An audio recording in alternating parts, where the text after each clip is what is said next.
This is Where We Live from Connecticut Public Radio. I'm John Henry Smith. To get us into today's conversation, I want to read to you a couple of nuggets from a document produced by the Association of American Universities. That's a group that counts Yale among 61 others as members. Nugget number 1, quote, "The vast majority of private and public universities and colleges are tax-exempt entities as defined by Internal Revenue Code Section 501c3 because of their educational purposes," unquote. Okay, digest that. Now, nugget number 2, quote, "Income from activities that are substantially related to the purpose of an institution's tax exemption, charitable contributions received, and investment income are not subject to federal income tax. The federal tax code classifies tax-exempt colleges and universities and their foundations as public charities." Now, if you, as a regular, non-college or university-affiliated citizen, hear all of that and don't see an issue, our first guest today says you absolutely should see many issues. He is author and historian Davarian L. Baldwin, the Paul E. Rathier Distinguished Professor of American Studies and founding director of the Smart Cities Lab at Trinity College in Hartford.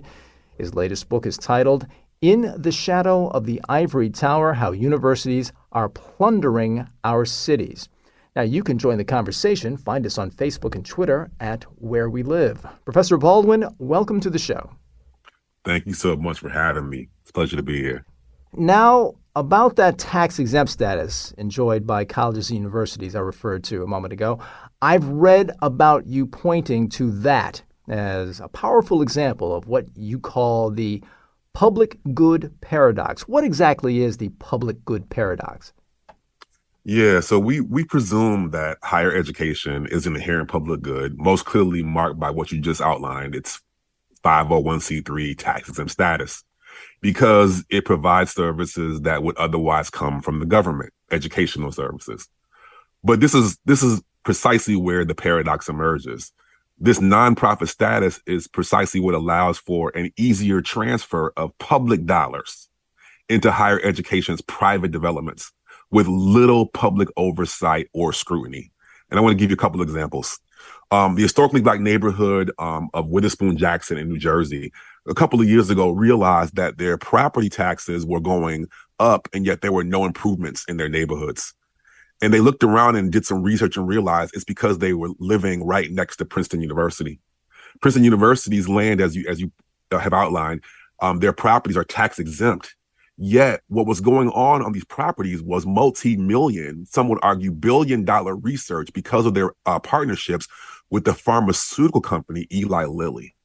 So you have the hoarding of wealth on these tax-exempt properties owned by the university because of their partnership with private investors. And yet the burden of those costs is being passed on to local residents surrounding the campus. Another example, I just spoke to some politicians in St. Louis reached out to me recently in the town of University City, which is right outside of St. Louis, asking for me, what do we do? What's going on? They realized that the Washington University in St. Louis, they were buying up single-family homes in their town and converting them into individual dorm units, which of course raised the property values of the entire neighborhood because these dorm, they could charge more for, say, putting 6 or 7 kids in a house as compared to charging a single family. Sure. And on top of that, once the university purchased that property, it was taken off the tax rolls. So this small town was getting hit coming and going in terms of rising property values and in terms of the property values not being passed on to the value or to the benefit of the town in property taxes. So these are just 2 examples of this public good paradox. At the same time, schools also reap the benefits of fire services, snow and trash removal, road maintenance, other municipal services, while shouldering little burden. And again, these costs are passed on to homeowners, small businesses because of inflated property taxes. And also it gets passed on in terms of skyrocketing rents where residents can no longer afford to live in the areas. So this is what I mean by the public good paradise, where that property tax exemption becomes a financial shelter for universities and their private partners. I think most of us walk around thinking that a college or university's main business is education in exchange for tuition. But Right. again, after reading your work, it occurred to me that maybe a college's main business is real estate and development. Mm. Well, I will tell you a great anecdote. When the residents of Witherspoon Jackson, New Jersey, realized what was going on in the neighborhood, they sued Princeton and won an $18 million lawsuit for property tax relief.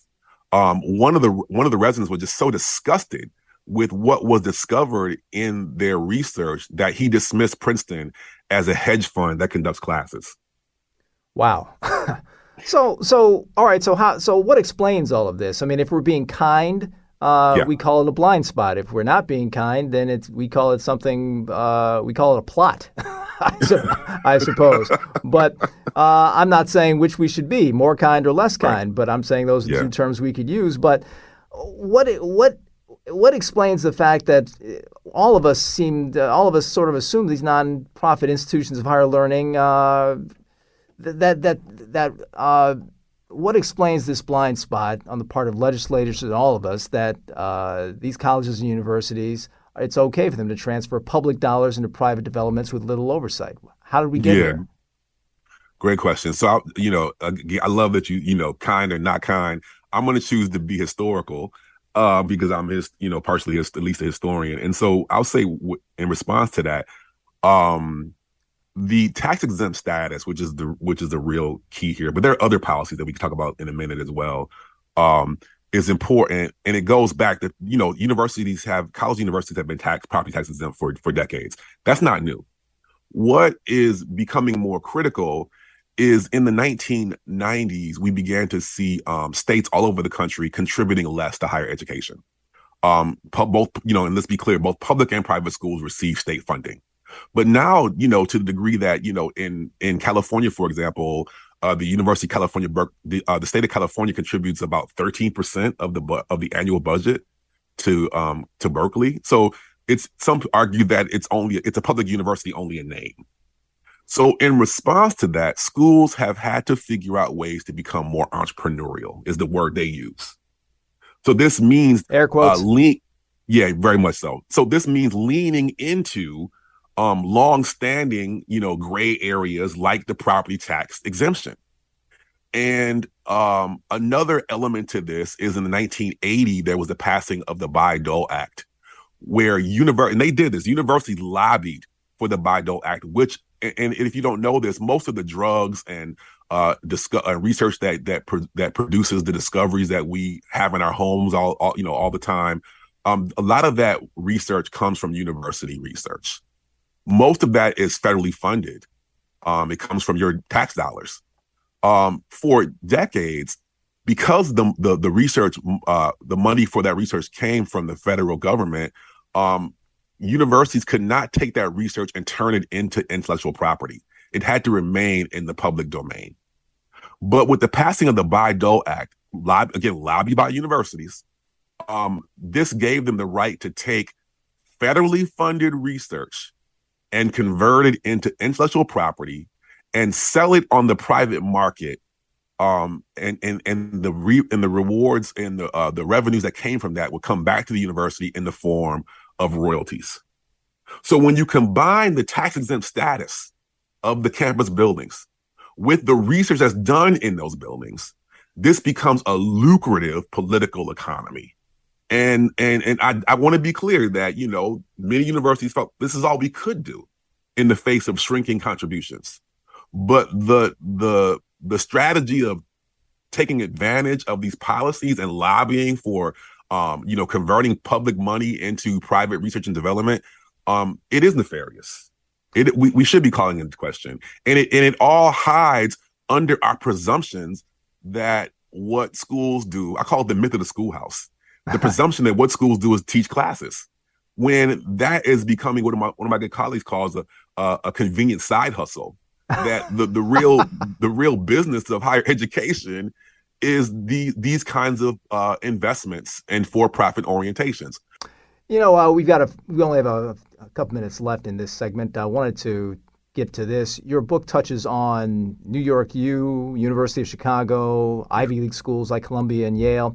Chapter 2 zeroes in on your current employer, Trinity College. Number one, how's that going? You still working there? But also, can you discuss what you found in your research and the ambivalent relationship with Hartford you described that you observed firsthand?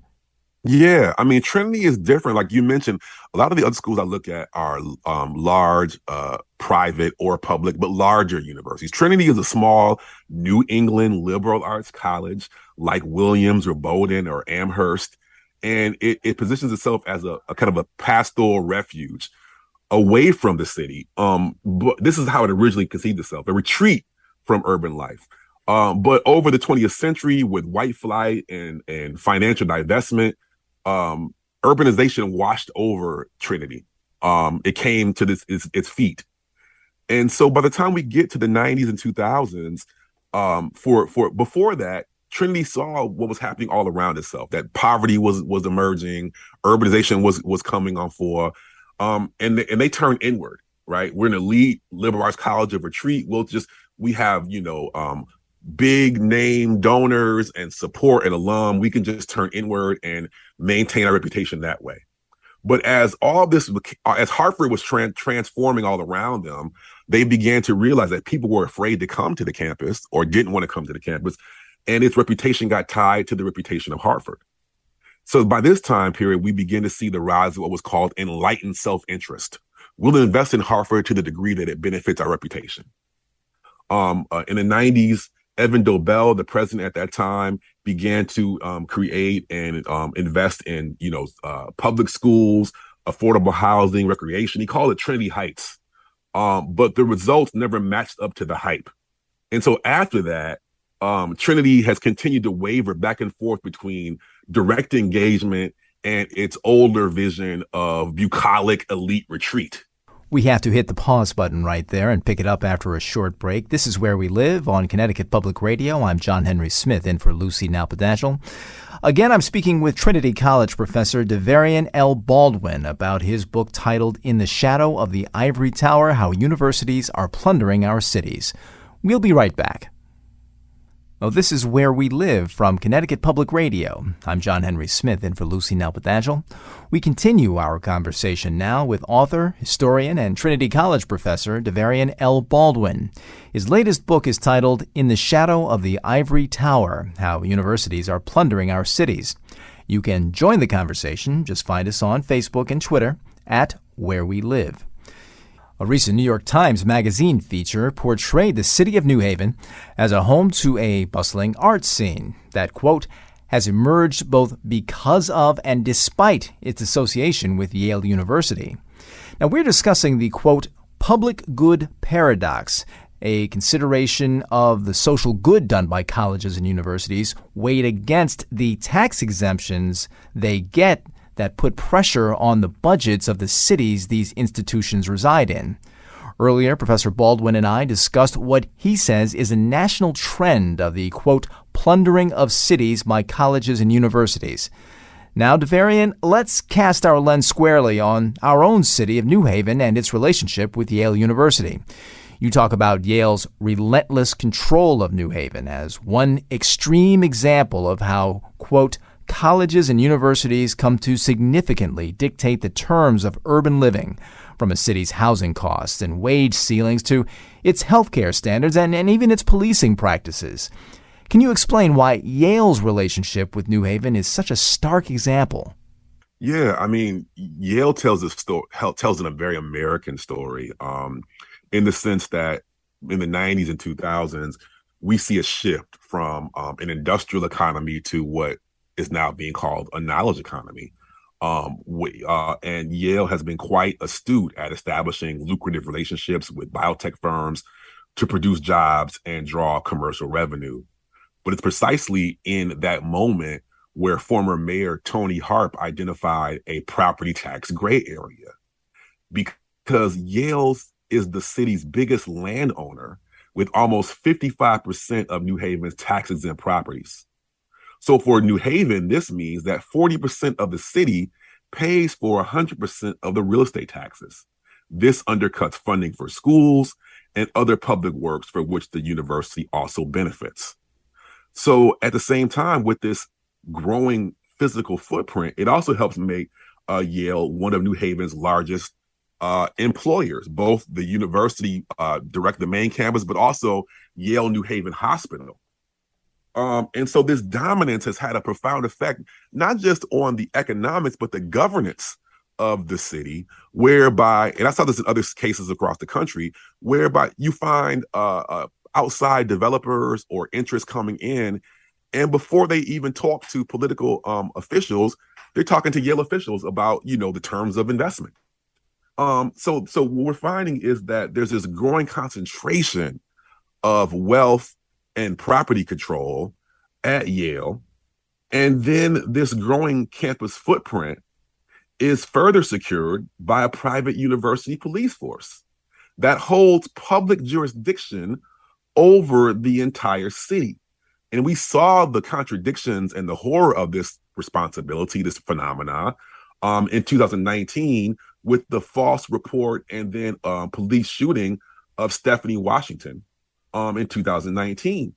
When we look at land control, when we look at labor control, when we look at policing, when we look at the ways in which Yale New Haven Hospital dictates health standards, it's not provocative or hyperbolic to raise the name that some residents call this phenomenon. They call it Yale Haven.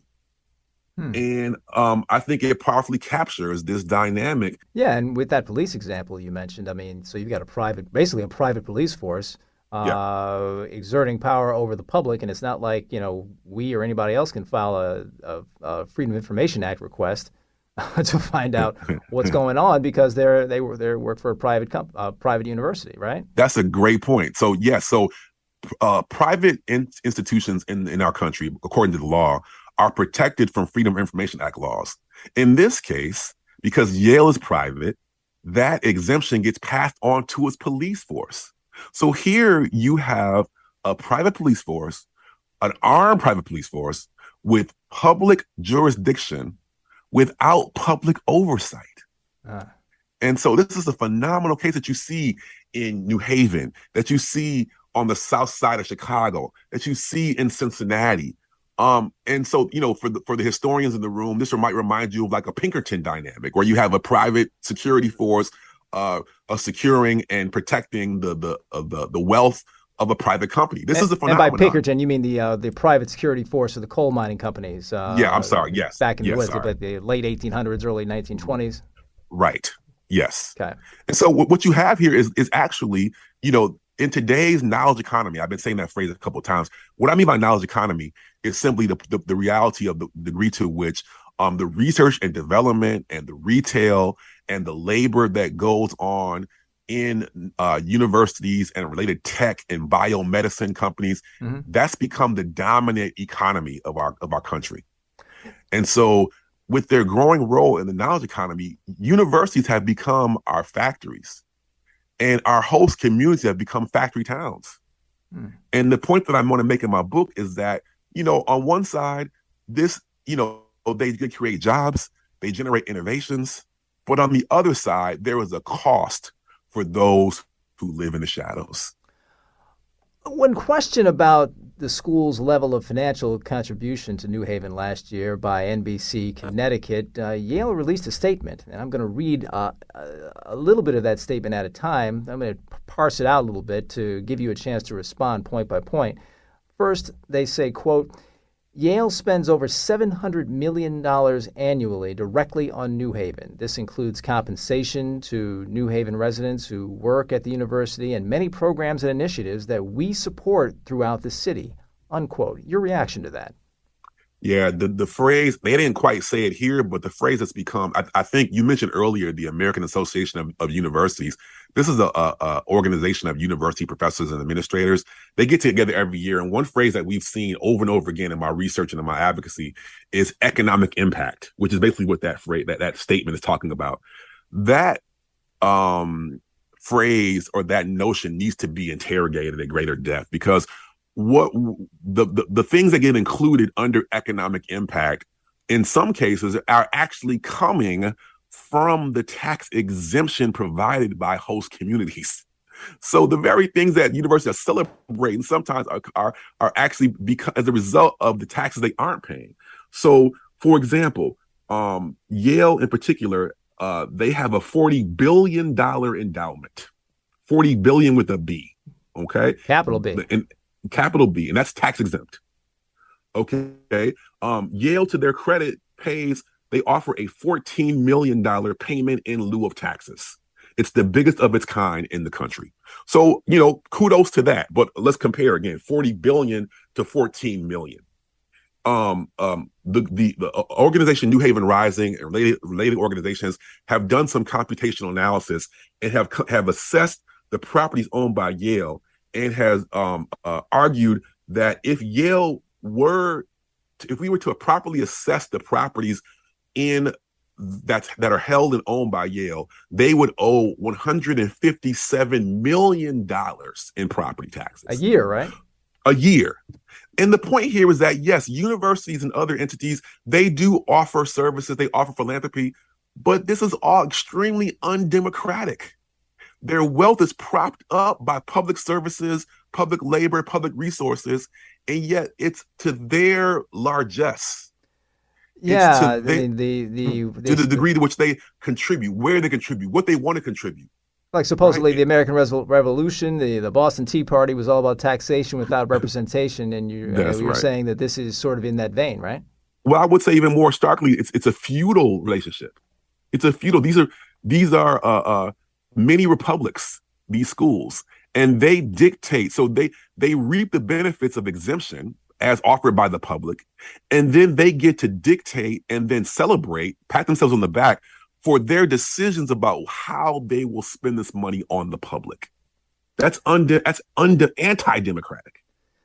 And in my work and in my advocacy, I'm calling for greater transparency and greater democratic controls over public money, resources, and contributions. Okay, so this is not about handouts. This is about democracy. This is about urban democracy. Sure. Yale, this statement that I'm reading, Yale released it in early 2021, and since then the school has entered into an agreement to nearly double its current yearly payments to the city of New Haven over the next 5 years. And they say over that span, it will total $135 million. But as you just pointed out, $135 million over 5 years versus what should be based on their property tax, based on their property holdings, $57 million annually. Right, exactly. So it's funny. It almost seems to hit on this idea. Like Dutch author Rutger Bregman, famously, he mocked a gathering of wealthy industrialists at the World Economic Forum in Davos a few years back for touting how much money they were contributing to charity through their foundations. And his pushback was, yeah, but you're still paying far less than you would if you just paid taxes. It seems like your whole issue is a microcosm, a big microcosm, but a microcosm nonetheless of the larger issue among the wealthy class in this country of tax avoidance. What do you make of that? And those stories are not just parallel; they're connected. So if we look at someone like a Jeff Bezos or Amazon more broadly, what are they doing? They're creating a headquarters all over. You have cities begging, making appeals, platforms to get HQ2 to come to their city. They finally decided on a partnership, surprise, surprise, with Virginia Tech in Northern Virginia to build this out. And what this highlights is that when you look at the kind of plans, the proposals that cities put together to recruit Amazon to come to their city, it included things like elimination of labor protections, tax exemptions, changing of laws. So basically making these companies independent republics in exchange for that company coming there. And the major driver for these partnerships is being able to be situated and partner with a university to pass on the tax exemption of the campus land, to conduct low wage labor in the laboratories with graduate students and researchers, paying them below quality of life costs on their labor.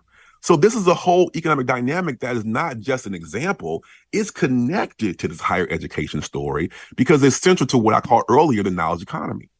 And so this is something that must be looked at, as you pointed out, that the higher education story is a microcosm of a much broader conversation.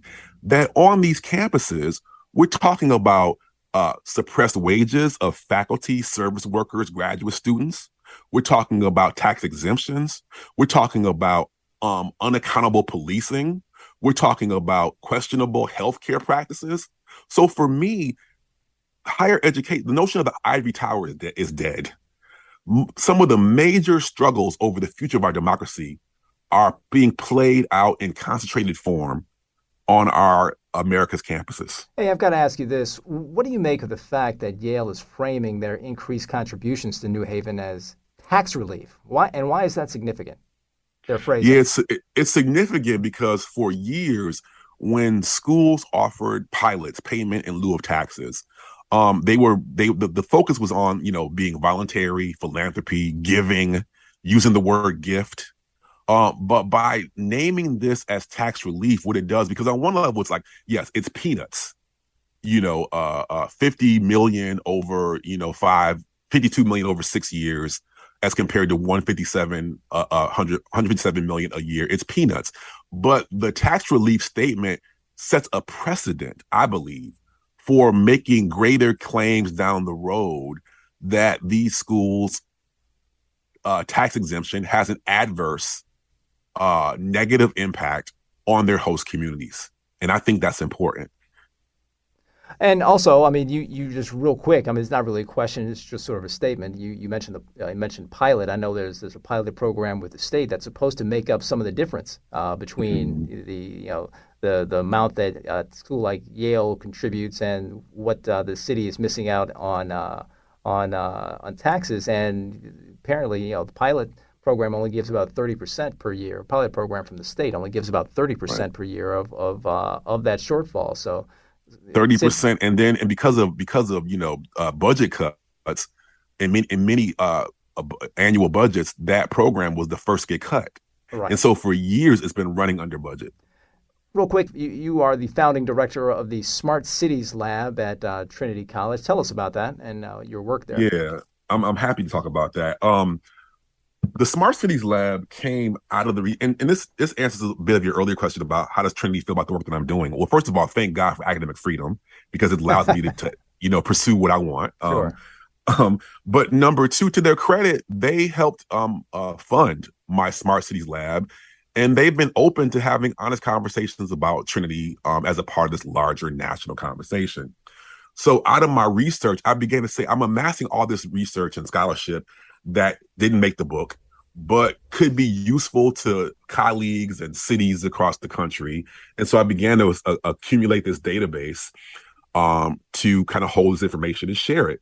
But after the Black Spring of 2020 and the protests that took place around George Floyd, Breonna Taylor, Ahmaud Arbery, I began to get calls from community groups across the country saying, you know what, we like what you're doing, but we don't want information. We need your advocacy. We need you to come out here and speak to people and to engage and to be transformative. And I was happy to help in that conversation. And so out of that, my lab, which in the more broader sense, it researches and consults on best practices for building equitable and just urban communities. But after this call and this insistence that I do more, this one of the first projects that I worked on with my lab was connecting with New Haven Rising and their Yale Pay Your Fair Share campaign, which is, let's be honest, it's not because of the largesse of Yale. It's because of years, decades even, of grassroots social movement working that forced Yale's hand on this voluntary contribution commitment. So working with them in the last 2 years during the pandemic has been amazing for me and for my lab. But on top of that, in Massachusetts, Rhode Island, I'm working with The lab is working with students, residents, and legislatures to pass bills that would limit university tax exemptions. In Philadelphia, we're fighting to preserve low-income housing in university areas targeted for campus expansion and medtech development. In Miami, we're advocating for community use of campus buildings. We're workshopping with the National Clinician Scholars Program to ensure that university hospitals honor their indigent care mandates in exchange for their tax exemptions. We're engaging in wall-to-wall organizing with the American Association of University Professors to ensure that all campus workers are guaranteed living wages and equitable conditions from the faculty down to the service staff. And we're developing with the Humanities Action Lab a national mapping of university-driven urban renewal demolitions in the 1950s and 60s of Black and Brown communities and the present-day impact of those demolitions on those communities. And we're also collaborating with the Debt Collective to finally secure student debt cancellation. So this has been amazing work. It's been transformative for me. It's become, as I said earlier, looking at higher education in a focused way has raised questions around these broader democratic concerns about intellectual property, affordable housing, equitable policing, fair labor practices. The universities reveal all these issues, and my lab, I've been happy to see my lab sit at the center of these conversations and provide research and resources for communities trying to push back against their marginalization in their own cities. Yeah, and even for our audience's knowledge, if you did not know, is Smart Cities, you're also working with Cal Berkeley, which I know they hate to be called. They hate to be called Cal Berkeley. They're University of California, and Right. University of Pennsylvania as well. Yeah. What do you think has the practice of university plundering of their host towns gotten more or less flagrant in recent years? And I say that with an eye towards the idea that, hey, in the 1860s, university plundering came in the form of lands being outright stolen from Native Americans for these so-called land grant colleges. That's right. The Morrill Act of 1890, for sure. So yeah, I don't, some people want to tell the story about, in the 70s, schools were democratic, you had open admissions, et cetera. But first of all, the democratic results of higher education in that period was because of massive social movements in the 60s and 70s. I would argue that universities have, my good colleague Craig Wilder would say that, we can look back to the colonial era and the early colonial universities like Harvard and other schools. The foundation for their wealth was slavery, was a slave economy. So there is not some rise and fall narrative that we could hold on to say the good old days. Universities have been consistently, plundering and have relationships with the capital economy to prop up or to profit. So that's been consistent. What I would say now is happening is that there's more spotlight, there's more visibility, and the bigger difference as well is that the work that goes on at universities has moved to the center of our economy. Where before, university was kind of a minor player in kind of like mainstream capitalism. Now, through the knowledge economy, higher education is the driving force of capitalism. And so because of that, their nefarious practices have been made more visible. Well, I want to end on this. You know there are people listening who are saying out loud or to themselves, well, how would this guy like it if Yale weren't in New Haven? What would be there if Yale wasn't there? I mean, and they're also asking, what does this guy want? Does he want Yale to leave? Would he like Yale not to be there? What do you have to say to that thought process? That's a great question. Well, there's an old racist joke that goes, what would New Haven be without Yale? And the punchline is Bridgeport, suggesting that if Yale was in New Haven, it would be like one of the many urban ghetto communities throughout Connecticut that, New Haven needs Yale. I would flip it and say, well, actually, if we consider these issues around taxation and low wage labor that comes primarily from the New Hallville and the Dixwell communities to service to do the service work at Yale, I would say that Yale needs New Haven. Yale depends on New Haven as much as New Haven depends on Yale. That so much of the low wage labor, the tax exemptions, the capacity for Yale to bully the city politically, is the grounds for Yale's prosperity. So I'm not arguing here for the end of universities. I'm arguing for a new reorganization of higher education. For every community that I speak to says we don't want universities to go away. We want them to be responsible. We want them to be transparent. We want them to be in service to the communities that make them possible. We're talking about a reconstruction, a revitalization, a belief that another university is possible. And that's the foundation of our work. My work comes not from a hate of universities. It comes from I'm a professor. It comes from a deep and profound love of universities. And to finish that point, universities, their claim to fame, their claim to fame, the way in which they brand themselves is solving the most difficult problems faced in the world. So if we take that claim to its logical conclusion, why wouldn't they begin solving the problems in their own backyard that they have a hand in creating? I believe in that. Well, I very quick pushback to what you're saying. You're saying, well, they need New Haven. Well, it seems to me there are a lot of urban centers around the country that have low land values, and they've got $40 billion in the bank. I mean, well, couldn't there be a day where universities with all that money in their endowment could be like sports teams? They say, if you don't give us what we want, we'll go to Poughkeepsie or wherever. Well, it's very difficult for schools to move because some of their reputation depends on their location. But yes, that could happen, which is why we need a national movement. And this is to be argued about in the stadium conversation as well, a national movement that calls for accountability, for transparency, so that if schools threaten that, it will be more difficult for them to move. And I just think that's the reality, that we are going to have a come to Jesus moment about the growing power that these entities are holding over our lives. Power that in many ways comes from us. This is a conversation that needs to be had in the stadium conversation, in the Amazon and tech conversation, in the higher education conversation. We're coming to an inflection point. What you are saying is that it's all connected. Yes, very much so. Very much so. Well, fascinating conversation. He is Trinity College professor Davarian L. Baldwin. His book is titled In the Shadow of the Ivory Tower, How Universities Are Plundering Our Cities. Davarian Baldwin, thank you so much for talking with us. Thanks for having me. Really a pleasure. This is Where We Live. I'm John Henry Smith, in for Lucy Nalpatachel. After the break, I'll be joined by the research director of Unite Here Local 34 at Yale, who's been organizing Yale to treat the city of New Haven better.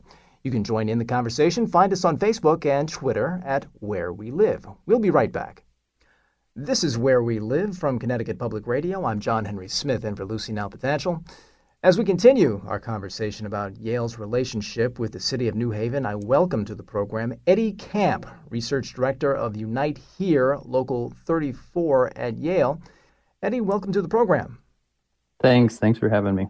Did you hear any of our conversation between me and Davarian L. Baldwin, and what were your reactions? I did, and I thought it was really great. And I think that it was... Davarian said some things that I think are just fundamentally true about our relationship and New Haven's relationship with Yale University. It has become a factory town where Yale is the dominant factory, and we realize that we need to have the community and the unions and the students and the graduate workers all working together, because we need a better partnership with the university. And so that's what we've been focused on over the last few years, both in terms of Yale hiring from New Haven as well as Yale's financial contribution to New Haven. And I think we've worked closely with Davarian in a variety of actions to call attention to the challenges that the relationship between the university and New Haven present. And I think we've made some progress, but there's still a lot of progress to be made. And just for our listeners, if you could explain exactly Unite Here, Local 34, 33, and 35, I mean, which workers at Yale do you represent? Yeah, so I work for Unite Here, Local 34. We represent the clerical and technical workers at the university. Unite Here, Local 35 represents the service and maintenance workers. And then Unite Here, Local 33 is a campaign of graduate workers who are organizing to get recognition for the work that they do and win a union at the university. And so that's sort of the different groups. And then we also work very closely with New Haven Rising, which is a community organization that has really led the campaigns on both hiring in New Haven as well as pushing Yale to contribute more to the city. Well, I know that the locals you just talked about in New Haven Rising, you all have done research on the situation in New Haven with regards to Yale. What have you found, and what impact has New Haven Rising had on that situation? Yeah. So, I mean, I think that we have a long history of working with the university and working with the community and pressing the university to be more accountable to the community. But recently, in 2015, Yale University signed a jobs agreement where they committed to hire 1,000 people from New Haven, with 500 of those individuals coming from low-income neighborhoods in New Haven. And so the most recent campaigns, we were gearing up, kind of looking at the progress of that agreement that Yale had made as the agreement was coming due in 2019. And so then we started looking into kind of New Haven and some of the challenges that the city faces in a little bit more detail. And I think we found some relatively powerful ways to think about both the challenges in New Haven and its relationship with the university. So I think kind of where our campaigns have started with their analysis and framework is we went back to the redlining maps. The one in New Haven was drawn in 1937. So these were maps that were drawn that locked people out of being able to get loans and build wealth to buy houses and improve their property. As in New Haven, as across the country, they're often drawn with kind of racist intent. And so we look at that map that was drawn in 1937 and we compare it to the low-income map of New Haven today, where there's low-income neighborhoods. And basically every low-income neighborhood today was marked as hazardous or declining by the redlining map in 1937. So we kind of talk about this as 80 years of segregated development in our city. And I think that that's a fundamental challenge that we really need the university as a partner on to address. I thought, as what Davarian said, that universities are really organized to solve some of the most complicated challenges in the world. I think that this is one challenge that Yale could really be focused on.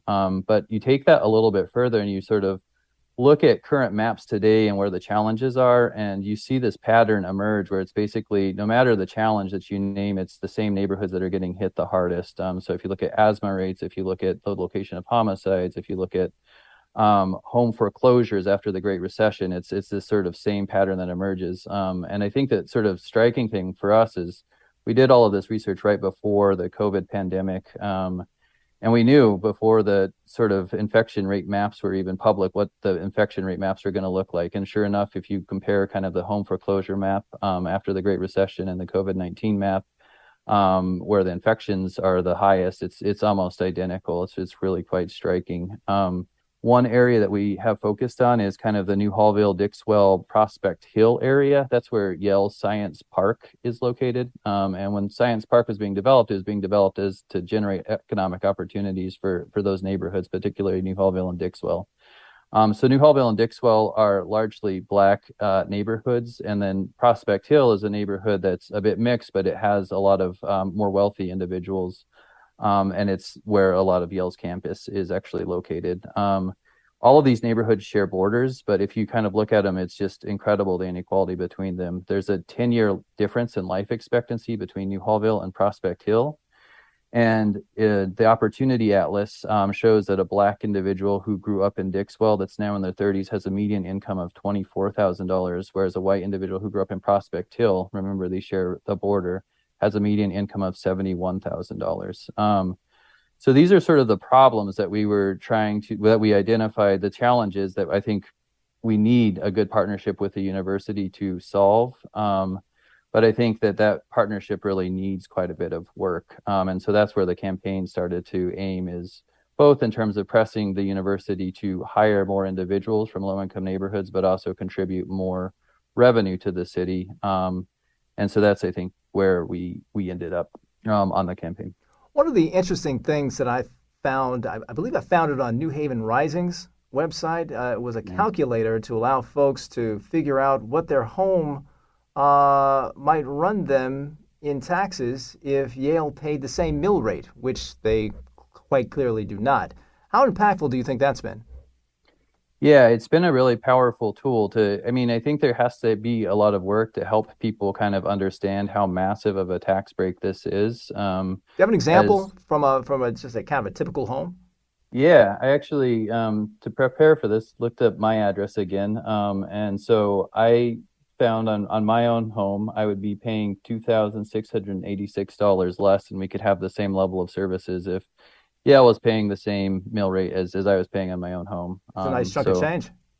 Yeah, and that's an annual cost, right? Potentially, you could think of that as an annual contribution to Yale University that I'm making every single year. When you put it like that, that certainly that certainly is sobering. Early in the hour, we discussed Yale's recent commitment to increase their voluntary contributions to the city. I mean, now they say they're going to up it to around $23 million per year. What has been the reaction among the community organizers to that? So I think that the way we've talked about it is it's a step in the right direction. It's potentially the beginning of a better partnership, but it's one small step where there needs to be many taken. And so that's how we've talked about it. I will say that on the other hand, we are quite proud of the fact that we've been able to move Yale University on this. And I think the thing that is really kind of important to recognize, though, is it took a lot to actually achieve that. This is a campaign that spanned over several years. We've done a variety of different actions to push the university in this direction. That included distributing over 1,000 lawn signs across the city that said Yale respects New Haven. We did a street painting where Davarian actually came to speak, comparing Yale's contribution to the city to Yale's endowment, which is still there today, and I think a really good piece of street art. We've had hundreds of people show up to New Haven budget hearings to talk about the challenges. There were citywide meetings and a variety of different door knocking campaigns across the city. And so it took a lot of effort, and sort of that is where we ended up. So I think that what we really want is Yale to contribute its fair share. This is one step towards that direction, but they need to take more. I think the other thing that, though, was a real victory in that is it also did cause an increase in the college and hospital pilot payment. That increased by $49 million a year. So if you combine that with Yale's increased contribution, that's $59 million a year for the budget, New Haven's budget, which is a pretty significant increase. I think one of the things about that, though, is that tiered pilot is obviously another form of public money, right? It's coming from the state to cover the tax obligations, or not the tax obligations because they're exempt, but to cover the gap in revenue Exactly. from the tax exemptions of Yale University.